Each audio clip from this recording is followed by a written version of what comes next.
we were able to also to go down the lane to talk about, from our guest here. Don't worry, he's still going to mention his name. Still going to introduce himself further again. We just want to, do a short recap of what we treated last time, right? So there we treated what is information and what is power, and how do the two interrelate. And then also we were also able to go into the 7 types of elitism from his podcast, right? And then also in there we delved down into a lot of things. And then, but well, if you missed many things there, don't worry, you haven't missed a lot, because here now we're still going to do a bit of we're still going to be touching some parts from what we discussed earlier the last time, and then we will now give you the full concluding part of on today now, right? On today's episode, or on this episode, if there's any word like that. Okay, cool. Before we go into that, let's allow the guest to introduce himself again, and then so you can acquaint yourself more with him. Let's go. Yeah, thank you for having me. Thank you very much. The last time we were here, we talked about information and power. My name is Mac the Lion, and I run an institution called Lionsgate, where we try and resolve or understand all things.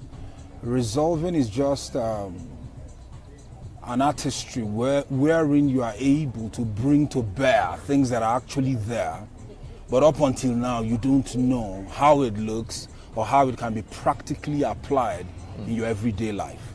So in the context of having this podcast, we are just trying as much as we can to increase the quality of the lives of people through the information we provide. And by equipping you rightly, comprehending what we also bring, you are able to make decisions based on the quality of that information. Thank you. All right, so based on the quality of that information, and then do you want to know why we're treating this topic today? You see, there's been a big myth out there that some people control information, or information and then, well, every constitution will tell you that there's freedom of press. But to what extent is that freedom, right? I can remember Idi Amin once said that back then. He said, well, I can assure you that you can use your freedom of speech freely, but what I can't assure you is your freedom after the speech. That was a crazy one, though. So now, to what extent do we say that goes, or that is allowed? So, Mr. Mark, in a short 1 or 2 lines, give us definition of power and definition of information again, so people can easily follow again. So, to you, what is power and what is information? Before we go into the first topic. Okay, just a quick recap of what we had done earlier in our earlier podcast. Now, information is power. There's a common saying that says knowledge is power. Knowledge is light. Light is for development. When you see grasses grow, they create sugar through photosynthesis. That is light being processed. So light is not information. Information is power. And information is data. But it's data that is moving. That's why we're not just information that is encapsulated. For example, when you put information on a print media and you look at it, as far as that thing is documented and placed on a pedestal, is not power. The time it's converted from data into power is when the data is on the move. That means as you start consuming that data, at that point in time, that data is on the move. And once that data is on the move, it's generating heat. And that heat in itself will have an affectation. It will affect you. And that is what causes the imbuement. And that imbuement, in actuality, it's now what we call information. And that's when information in itself is now power. For example, if you store information on a hard drive and you place it on this table, as far as that data is not moving, the hard drive will not be warm. But the very minute you plug it in and it's now energized, and now data is now being transferred. As there's transference of data from that hard drive to the computer, immediately it begins to generate heat. And you will see the warmth. That's why all the servers in the world are kept in most colder regions of the earth, temperate regions because it generates a lot of heat. That heat is what causes imbuement.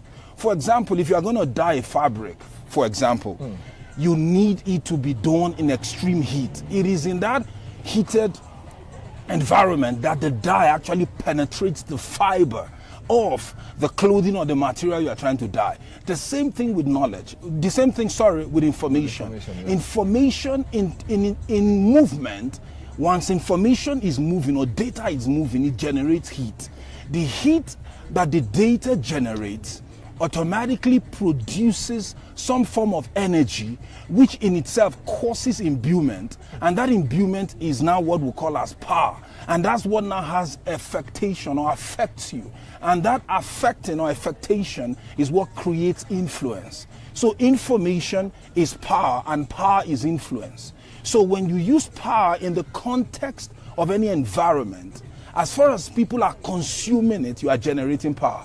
And once people are, that's why we go to when we post things online and all that, that's why we go into it immediately and begin to check how many hits, how many people have watched it. That means how much power. The influence of that. Exactly. We are trying to check how, exactly, and how much power we've been able to discharge.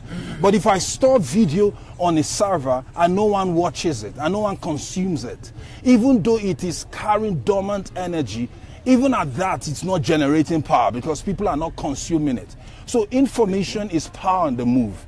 Now the media in any polity, the media in any, whether it's the press or legacy media, you will notice that that information needs to be consumed. The very minute it needs to be consumed, at that point in time, now the data in itself is regenerating, it's generating heat. And that heat is what generates imbuement. That imbuement is what causes that power to be there, which causes the affectation, which causes also the level of influence that information will generate at the end of the day. So now that we get that straight though, so now the next question is now this, right? How do you think, power influence the flow of information? Because if you look at the whole thing here, right? Okay, fine. Yes, we all know that like they always say. Well, when I was in the university, I think in the internal level, then we were trained or we were taught that communication is not complete until it gets to until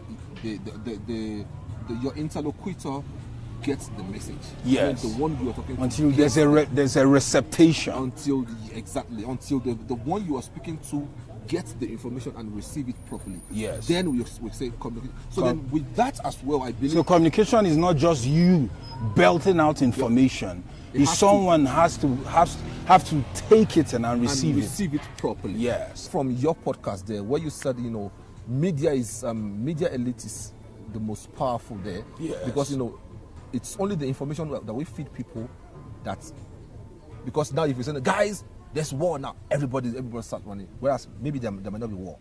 So how do you think power affects the flow of information? And do you think it still happens right now? Now when we have the social media where everybody can just pick up something and be like, okay, yeah, I have this information. How do you think that's okay? See, let me use a simple analogy to explain it. Let us say you have a river that runs through a channel, and that river flows from one end of a city or a town or a local enclave and runs to another enclave. So maybe it runs through the whole city. And that river covers, let's just pick a number, maybe 200 kilometers. But if you check very well, you would always notice that there is a main tributary, the primary center mainstream. That's why we call it mainstream, because there's a stream that runs in the main channel. But as it begins to run through, then it begins to create smaller, tiny arteries. And those arteries, at times, some of them become small pockets of lakes and even smaller channels of runoffs. Now, this is where the whole thing is all about. There is an institution or a company of institutions that have come together, and they are the primary information houses that represent every polity. And they represent what we call the mainstream. And these individuals control the information and the free flow of information, and they call themselves mainstream media. That's why when you go on Google and all these places and you put on the search engine, you will always find out that the primary institutions, the MSNBC, the CNNs of our world, the Al Jazeeras, and all these main institutions that invest a lot of billions of dollars to be able to have the what we call terrestrial news, you'll find out that they are the ones, at the end of the day, what they say really stands. Now, we have smaller institutions, individuals out there doing their thing on YouTube, people bringing out information, but have you noticed they always have a grip on the platform? Because at the end of the day, if you come out and say something about COVID, they will just shut it down or flag it and say, no, the information provided by this individual is not an authority. He does not have a mainstay or a main say in this. And as a result of that, the information he is bringing, is questionable. And our fact checkers have fact checked it, and this is not in line. What are they doing? They are trying to put all these other institutions or individuals at a place where they are at bay, while they maintain the main vocal trumpet or the main vocal blowhorn of that polity. So whether you like it or not, it doesn't matter whether 10,000 people out there are pushing out information, the mainstream media still controls it. And they are partnering, or should I say they are in cahoots with the government. It's interesting that we have been able to resolve that government is strength, but yet we still call them power. Why? Because they're power grab. Once they get into a place of strength, immediately they grab onto power and they control the media houses. So is what they want to be covered is what is being covered. And whatever they don't want to be covered doesn't make mainstream. Do you know that there are many institutions out there, they cannot break any news without first consulting with their friends in government to know whether this will have the right optics for them. The question is, and based on that, eventually that's what regulates the information. So in answering your question, the information is not still free flow, because there are individuals and gatekeepers who are regulating the content and determining what comes out, because their influence is everything to them. If they lose their influence, they lose their power. If they lose their power, they will lose their strength. And if they lose their strength, they will no more be able to control the polity. But I will tell you though, because there is no fairness in that. Because now imagine now, so, like for instance, now say you're watching Facebook now, you're watching someone's Facebook live, right? If a set of people, somebody is blogging and probably they're blogging someone that they love, you will see a lot of people start showing anger face. And what does that mean? Facebook has shown that Facebook has given the directive that if you don't like a content someone is giving it to you, keep showing anger face, then we will end up flagging it. You understand what I'm saying? Yes. So now the question now is this: now look, even if someone is dishing out a fair information, or information that people are supposed to, unbiased. As much as we have a lot of biased people out there who don't want that information to be out, I think we're still operating under how do I put it now? Democratization of information. Okay, let me put it another way. Is that fair though? It's not, because when you look at it, they have a personal and a self-interest and an agenda they are trying to defend. Remember, the elites of our world are in cahoots. They always talk on their friends in that other side of the aisle and say, I need you to do this for me. If you make sure this news doesn't go viral, and you make sure that you debunk it and say immediately it's all misinformation, or it's Russian disinformation, it's propaganda, you label it, and at the end of the day it diffuses, and in 24 hours it never picks up steam. Then that guy says, you owe me one. So in another time, or in another setting, or in another situation, I can call up favors. This is how they control the earth. This is how it controls the earth. You can't say things about COVID, you can't say things about this, you can't say things about that, because there are individuals who are benefiting. At some point, it was even reported that Pfizer was making more than $200 million a single day from the vaccines. So there were people that were benefiting from it. There were investors, there were people.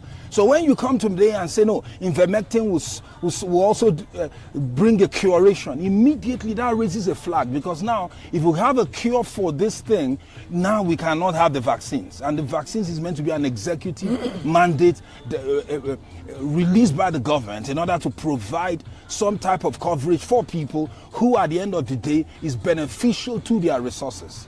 So you have to understand that there are personal interests, there are personal agendas, there are people in leadership who will fight tooth and nail to make sure that information is regulated by them. Why? Because information is power, and power is influence, and influence is what determines how people agree with you. Then do you support that, is what I'm questioning? No, we do not. There has to be free flow of information. There are some information you will have to pass, and you know you are genuine. You know what you're saying is real there. But there are a lot of people out there who do. I don't know who do not want that information. How do you think that you shall know the truth, and the truth of anything you know will set you free. That word free means liberty to make your decisions. The people in power don't want you to make the decisions that is counterproductive to their agenda. And that's why they will pre-regulate the information they release so that what you get will be based on falsehood. And if we're talking about, sorry to cut you short there. Okay. If we're talking about these people in power, now remember, now they've given the power now to everybody on the street, now to every common man now, right? But the common man does not have access to the mainstream. That's what I'm trying to say. There are pockets or tributaries of arteries of information out there. And if you seek for it, you will find it. The problem is that the platforms, the Googles of our world, the Facebook of our world, all of them, they've all agreed that if we do not rubber stamp any information, we will not let it go viral or gain traction. And if it does, and it affects our overall agenda, we'll pull the plug on it. Or we'll flag it, or we will shadow ban it. So at the end of the day, they remain in the pocket. See, they know they can't control the pockets of every little stream out there, but they are not interested. They want to stay in the mainstream. And the mainstream is their main agenda. The mainstream is the main thing, because the mainstream, that's why when people are asked in debate, what did you say about that so and so scandal, they will say it has been debunked. Even CNN said it was debunked. Why? Because their friends at CNN has already done the job by saying, no, that whole thing was all fabricated. It's Russian disinformation. It's propaganda, because all they are trying to do is to mislead you. See, something you need to understand is this. Information that is laced with lies is called falsehood. Falsehood is data given to you in such a way in order to mislead you. That's the key word, that is to mislead. Mislead is when I want to lead you down with the rabbit hole, get you into a lock mindset that is contrary to what is free. That's why I say the information that is true sets people free, because you are free to make decisions. People should be able to look at the vaccine and say, should I take it or not? People should be able to look at this situation and say, should I buy cryptocurrency or not? People should be able to give me the data, let me be able to make my decisions. But the government don't want it to. The government or people in leadership don't want that, because they want a pre-regulated information so that they can regulate what the outcomes are. They want the outcomes to be favorable to their agenda. See, the human spirit is created to be free, and people should be able to make decisions based on what they want. Do you know every time you see people going down, some people are profiting from it? Do you know every time you see people losing their livelihoods, losing their career, do you know that some people are profiting from it? Do you know that every time you see people not patronizing coal or this type of fuel or fossil fuel, do you know that some people benefiting from it? Every demise out there is benefiting somebody else. Someone else is scheduling it. Someone else is orchestrating it. There is a hand behind the scene working these things out. So information really is not free. Even when you get information, CNNs of our world will tell you, oh, what we are telling you is the truth. Well, maybe we shouldn't mention that brand anymore. So we don't raise eyebrow from no. They are mainstream for a reason. They are in the center stage of action. I can call MSNBC, I can call Fox, I can call News 24, I can call any nation or Al Jazeera. It doesn't mean, it's just an example. I tell you, they will, because if we dwell too much on that, we might be misleading some other people. Remember, we're talking about. No, we are not information here. misleading. Remember, okay. We might be misleading because if we're saying the CNN of you see, yeah, that's why they are called mainstream. The CNN of our world. So we might end up, tagging them with some bad plagues that probably maybe they're bad. Look, information are of many ways. The way we conceive information is quite different, varies, and it depends on our mood. You understand what I'm saying? So now the question is this. Now another question I'm going to ask is this. Before I forget, is there any relationship between power and information? Information is power. Is one and the same thing. One is housing, the other is the content. One is the soft, mushy in it. The power, listen. The information in itself is the data I gave you.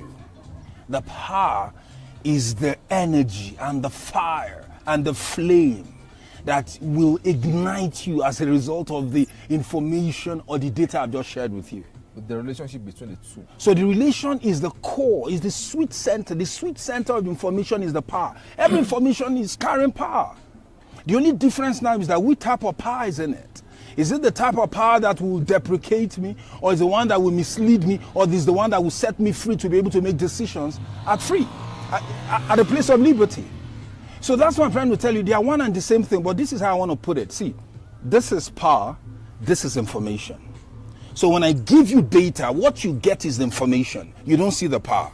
The power is concealed. You don't even investigate the power because it's not visible to you. But what you get is data. What you get is information. So, but when you ingest that information, you start feeling some kind of way.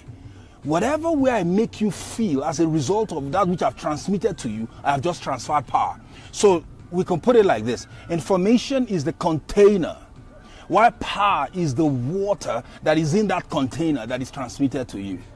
So now that we know that now, because look, informations come from many ways, many places, right? And then there's this old cliche, there's this old way of deducing facts by our forefathers.